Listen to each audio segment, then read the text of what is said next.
Hey guys, welcome to the 142nd C# tutorial that I'm making for the new Boston. And in this tutorial, I'm going to be showing you how to use the internal access modifier.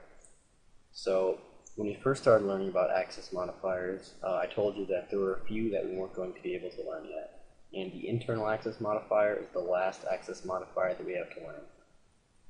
So the internal access modifier basically makes it so that we can only access something in the same project that we created it in.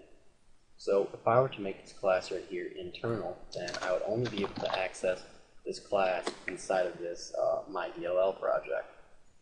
So if I were to create a new class, even in a different namespace, I would still be able to access it since it's the same project. So I can say class, I'll just call it my class. And let me just set up a member or a method so we have some place to actually use this class. We'll just say my method. Alright, now before we can access the class, we're going to have to tell the C# compiler that it's in the client's namespace because it's not in the same namespace as this class right here. So we're just going to have to say clients dot, and then, yep, client shows right up. Call it C and set it equal to a new client. So, as you can see, we can access this client class because it's in the same project, even though it's in a different namespace. Alright, but we won't be able to access it inside of this client project up here. So, let me just save it and debug to save the changes that we've made, and then go back to our form right here, and we won't be able to access the client class. We can't do client, yeah, it won't let us.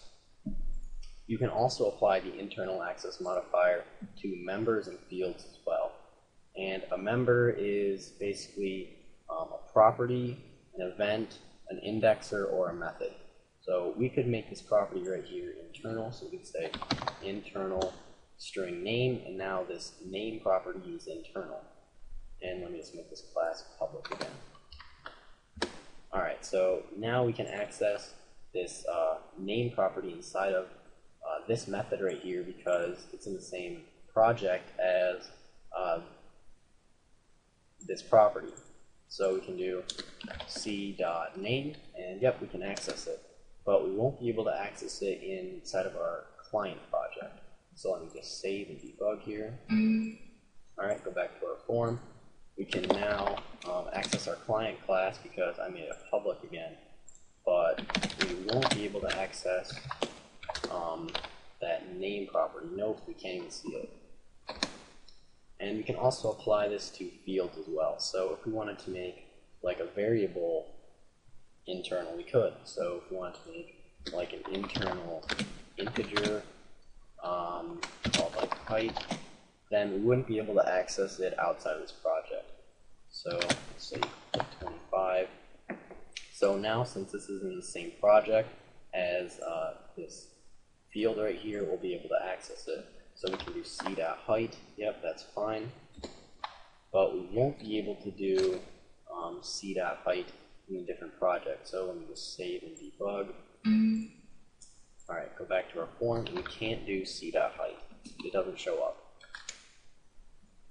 Alright, and a way to tell if something is internal is in IntelliSense right there, there should be like a little envelope icon on the far left side next to the image, and on the property it shows up towards the right, but on, I guess, this field right here it shows up on the left. So that's pretty much it for this tutorial on using the internal access modifier. So see you guys.